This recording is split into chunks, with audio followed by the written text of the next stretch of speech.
Muy buenos días, hermanos. Bendiciones a todos. Miren, hoy estamos en Apocalipsis capítulo 2 y estudiando la palabra como siempre en cualquier pasaje de la Biblia. Nos encontramos con regalos que Dios nos da, eh, nos da eh, palabras de aliento y no es la excepción en este libro y sobre todo en este capítulo, ¿ok? Ahora, fíjense bien, eh, recordemos que este es un mensaje a 7 congregaciones, a 7 iglesias, de las cuales vamos a tocar 4 el día de hoy en este capítulo 2, ¿ok? Y comienza en el versículo 1, dice, escribe al ángel de la iglesia en Éfeso, el que tiene las 7 estrellas en su diestra, el que anda en medio de los 7 candeleros de oro, dice esto, es decir, Jesús, Cristo, el Señor. Yo conozco tus obras y tu arduo trabajo y paciencia y que no puedes soportar a los malos y has probado a los que se dicen ser apóstoles y no lo son y lo has hallado mentirosos. Y has sufrido y has tenido paciencia y has trabajado arduamente por amor de mi nombre y no has desmayado. Entonces hay un elogio, hay un reconocimiento al trabajo que hace la congregación. Pero tengo contra ti que has dejado tu primer amor. Recuerda, por tanto, de donde has caído, arrepiéntete y haz las primeras obras, pues si no vendré pronto a ti y quitaré tu candelero de su lugar, si no te hubieres arrepentido. Viene una reprensión, pero tienes esto que aborreces las obras de los nicolaítas, las cuales yo también aborrezco. El que tiene oído, oiga lo que el Espíritu dice a las iglesias. Al que venciere, le daré de comer del árbol de la vida, el cual está en medio del paraíso de Dios. Entonces, esto va a ser algo repetitivo en los mensajes a las iglesias. Elogios o reconocimiento al trabajo, una reprensión y una advertencia. Por ahí hay una o dos que no hay una reprensión, sino hay una palabra de aliento. Ahora bien, Éfeso era una de las ciudades más importantes de Asia Menor, ¿ok? Por su posición estratégica, por su comercio, era el sitio donde estaba una de las 7 maravillas del mundo antiguo. Era un centro religioso y comercial de mucha influencia para el paganismo y el ocultismo. Es decir, había de todo en esta iglesia, de todo, perdón, en esta ciudad. Había muchísimas cosas. Y si usted se pone a ver, hay mucho que sacar de Éfeso como tal, Hechos 19, Timoteo, Pablo le dice allá a los que están en Éfeso, vemos esto aquí, hay una carta a los Efesios, o sea, eran bastante concurridos en el radar del Señor con respecto a Pablo, y aquí no es la excepción, aquí no es la excepción. La reprensión, has dejado tu primer amor. Eran firmes doctrinalmente. ¿Por qué? Porque dice, has sufrido, tienes paciencia, trabajas arduamente por amor de mi nombre, o sea, por el amor al evangelismo, por decirlo de alguna manera, pero has dejado tu primer amor. No sabemos muy bien a qué se refiere, pero tenemos el indicio de que eran más religión o doctrina vacía que el amor al prójimo, que la misericordia. Estaban llenos de enseñanzas, pero frías. Quizás el servicio era más importante que la relación personal con el Señor. Es decir, cada cristiano debe servir a los demás hermanos. Cada cristiano debe servir en su comunidad de fe, debe servir en su iglesia, pero no puede dejar de conectarse con Dios. Cada cristiano que sirve debe buscar una conexión con Dios en la oración, en la meditación, en la lectura, en ese momento íntimo con Dios. Entonces, lo más probable es que se hayan desconectado del Señor y se abordaron más a hacer cosas y dejaron de hacer sus devocionales, por decirlo de alguna manera más práctica. Entonces, tenían una doctrina sin amor, el amor no era renovado constantemente, el amor a Cristo, y hay una frase que escuché por allá que es el activismo espiritual. El activismo espiritual es hacer cosas para Dios sin hacerlas con Dios. Eso nos agota y nos enfría. Entonces quizás ellos estaban haciendo por amor de Cristo cosas, pero sin Cristo. No se llenaban de Cristo. Y es algo muy parecido a lo que eran los fariseos en el tiempo de Jesús y que muchas veces caemos nosotros en este error. Hacemos miles de cosas en la congregación, pero no las hacemos con Cristo. No mostramos a Jesús. ¿Ok? Entonces, Éfeso, ok, eres muy buena en tu doctrina, eres firme, eres sufrido y tienes mucha paciencia, pero estás desconectado. Versículo 8. Escribe al ángel de la iglesia en Esmirna. El primero y el postrero, el que estuvo muerto y vivió, dice: yo conozco tus obras y tu tribulación y tu pobreza, pero tú eres rico. Y la blasfemia de los que se dicen ser judíos y no lo son, sino sinagoga de Satanás. No temas en nada lo que vas a padecer. He aquí el diablo echará a algunos de vosotros en la cárcel para que seáis probados y tendréis tribulación por 10 días. Sé fiel hasta la muerte, yo te daré la corona de vida. El que tenga oído, oiga lo que el Espíritu dice a las iglesias. El que venciere no sufrirá daño de la segunda muerte. Entonces, el que tenga oídos, oiga lo que dice. Aquí viene el refuerzo del Espíritu Santo, por decirlo de alguna manera. Ahora, Esmirna era una ciudad muy leal a Roma, tanto así que el culto al emperador era obligatorio, era obligatorio. Los cristianos, recuerden que los que no adoraban al emperador eran perseguidos. Era monetariamente pobre, pero rica espiritualmente. ¿Cuáles son los elogios? Fidelidad en medio de la pobreza y la persecución. Mira, tú tienes mucha tribulación, haces muchas obras, eres pobre y em, muchos de ustedes serán echados a la cárcel. Si ven, no les reprocha nada, no hay un reproche, no hay una reprensión. Sin embargo, les advierte que el diablo meterá a algunos en la cárcel. ¿Ok? Y al ser fiel, no sufrirá daño de la segunda venida, en la segunda muerte, y te daré la corona de vida. Te daré la corona de vida. Es lo que le dice aquí.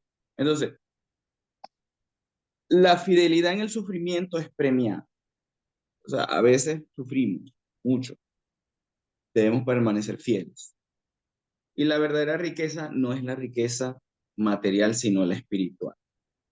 Jesús conoce nuestro dolor, nuestro padecimiento, lo que sea que estemos sufriendo, Él lo conoce.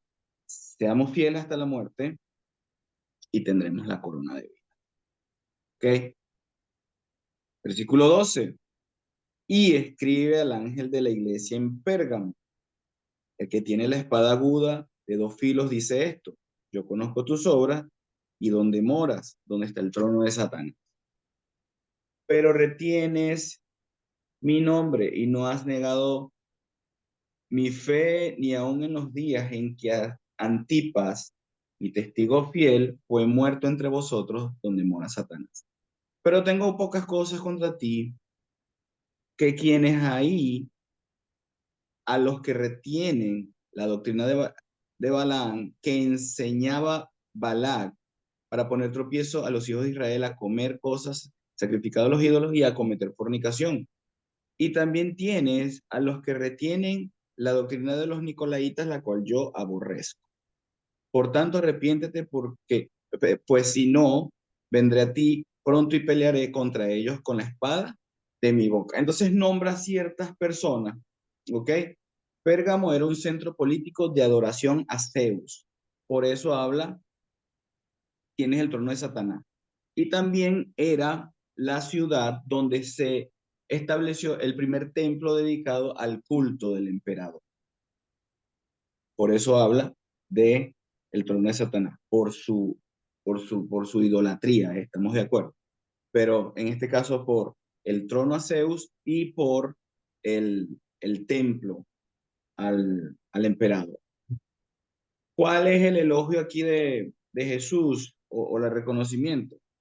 Mira, tú estás allí donde está el trono de Satanás, pero retienes mi nombre. No has negado mi fe. Recuerden la persecución, tiempos de persecución. Di que el César es el Señor y no, ¿ok? Nunca lo has hecho, no has dejado mi nombre. Ese es el reconocimiento de Jesús. La reprensión, toleraban a los de la doctrina de Balaam. Y si ustedes se ponen a ver aquí, hay un libertinaje total. Tanto los que estaban con la doctrina de Balaam como los que estaban con la doctrina de los Nicolaitas. Era una herejía que promovía el libertinaje al 100%. ¿Por qué? Había sincretismo, en las personas no se decidían por adorar solamente al Señor. En algunos casos, habían hermanos que, por decirlo de algún ejemplo, estaban el domingo en la iglesia, en la congregación, y el lunes estaban en el templo del emperador, y el martes por allá con Zeus, y el miércoles tenían una célula, pero en la célula lo que hacían era una locura, un libertinaje, eh, sexo, alcohol, tantas cosas. Entonces, habían hermanos, aunque no lo creamos, que vivían de esta manera. Y dice, pero arrepiéntete. Versículo 16. Pues si no, vendré a ti pronto y pelearé contra ellos con la espada de mi boca, contra esas personas en específico. Y nuevamente, el que tenga oído, oiga lo que el Espíritu dice, al que venciere, daré a comer el maná escondido, o sea, una provisión permanente. Y daré una piedrecita blanca, y en la piedrecita escrito un nombre nuevo, el cual ninguno conoce sino aquel que lo recibe. Entonces hay una promesa, hay una promesa. ¿Qué pasa con nosotros? Nosotros como cristianos tenemos una identidad como seguidores de Jesús. Tenemos una doctrina fiel, la cual basamos en la palabra.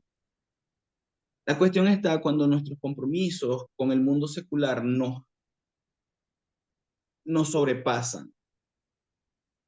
También hay personas dentro de las congregaciones que comienzan a adoptar filosofías seculares, ¿verdad?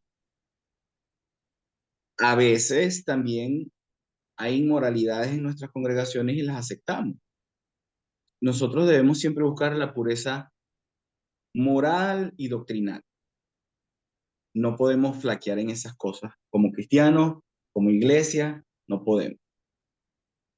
Y tener mucho cuidado con la filosofía. ¿Ok?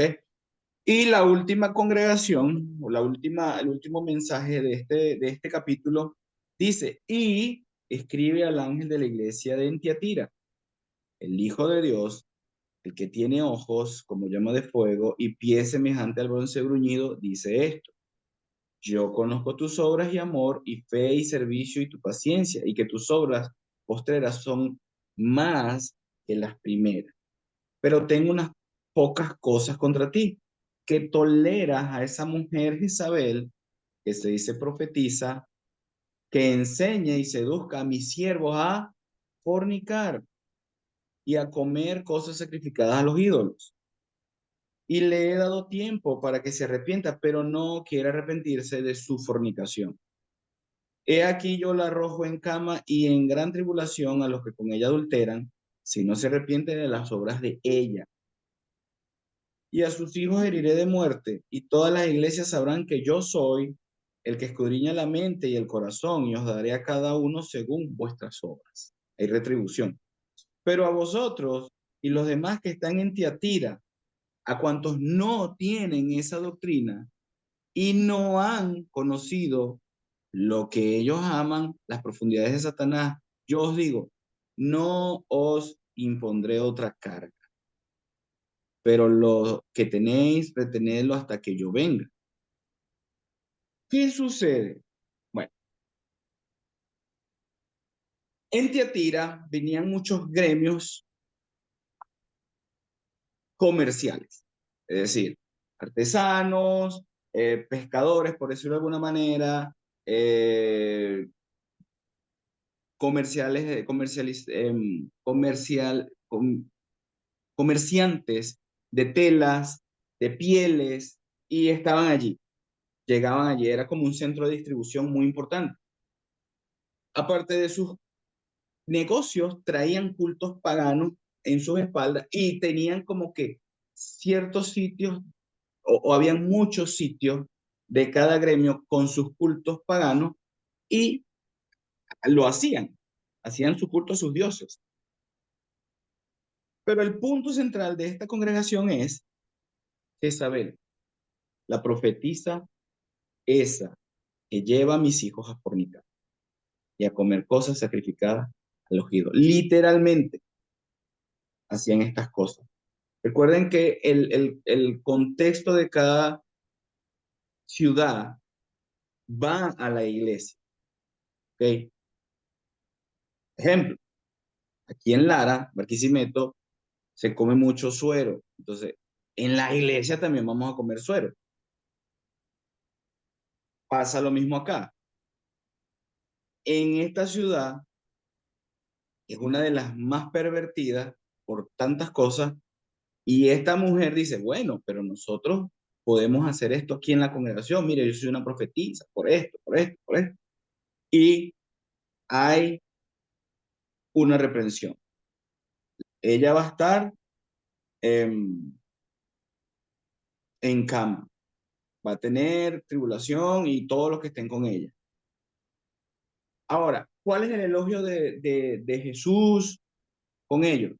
Van mejorando en las obras, van mejorando. Sus obras son cada vez mayores y mejores que las primeras. Saquen a esa mujer de allí, yo me voy a encargar y los que están firmes, los que están fieles, no les voy a imponer nada, sino que sigan así. Entonces hay aliento de parte de Jesús. Hay un juicio y el amor sin discernimiento es peligroso. ¿Okay? En este mundo de inclusión que nos está bombardeando, debemos cuidarnos de no caer en lo que cayó esta congregación, de incluir a personas como esta profetisa. Debemos tener cuidado. El liderazgo de cada congregación debe entender que hay que cuidar la pureza de la doctrina del Señor y la fidelidad será recompensada. Fíjense, al que venciere y guardaré mis obras hasta el fin, yo le daré la autoridad sobre las naciones y las regirá con vara de hierro y serán quebrantadas como vaso de alfarero, como yo también la he recibido de mi Padre y le daré la estrella de la mañana. El que tiene oído, oiga lo que el Espíritu Santo dice a las iglesias. Entonces, en conclusión, hermanos, siempre debemos preguntarnos cómo somos. Somos como estas congregaciones, Éfeso, que perdió su primer amor, Esmirna, aunque el mundo nos persiga, somos fieles, como Pérgamo, que el compromiso al mundo a veces nos sobrepasa. O como Tiatira, que soportamos ciertas enseñanzas falsas. Y no solo como congregaciones, hermano, a veces como cristianos individuales debemos tener cuidado de lo que aceptamos, lo que escuchamos, lo que vemos, lo que leemos. Debemos tener cuidado. Pablo sí dice, examínenlo todo, retengan lo bueno y desechen lo malo, pero a veces no desechamos lo malo. El que tenga oído, oiga lo que dice el Espíritu Santo a las iglesias. Hermano, el Espíritu sigue hablando a su iglesia. Que tenga oídos, que oiga. Vamos a orar. Padre, te damos gracias por tus bendiciones. Padre, gracias por tu palabra, Señor. Bendícenos siempre y permítenos estar conectados contigo, Señor, en devocionales, en oración, en cantos, Padre, que el primer amor nunca lo dejemos de un lado, Padre. Bendícenos, permítenos discernir enseñanzas, personas, Señor, que no convienen a la santidad que debemos tener. Ayúdanos, Padre, a tratar a esas personas con amor, con misericordia, que entiendan su error, Padre, que no vayamos a violentarlos ni a maldecirlos, Padre, sino más bien buscarlos en tu espíritu, buscar traerlos de vuelta a- al buen raciocinio de tu doctrina y de tu amor, Padre, como dice Gálatas 6, recordando que nosotros podemos caer también allí, que seamos espirituales siempre que vayamos a animar a alguien, Señor, a hacerle ver su error. Padre, gracias por esta carta, por este libro que estamos estudiando. Bendícenos, pues, y en el nombre de tu Hijo amado, que te oramos. Amén. Bendiciones, hermanos. Gracias.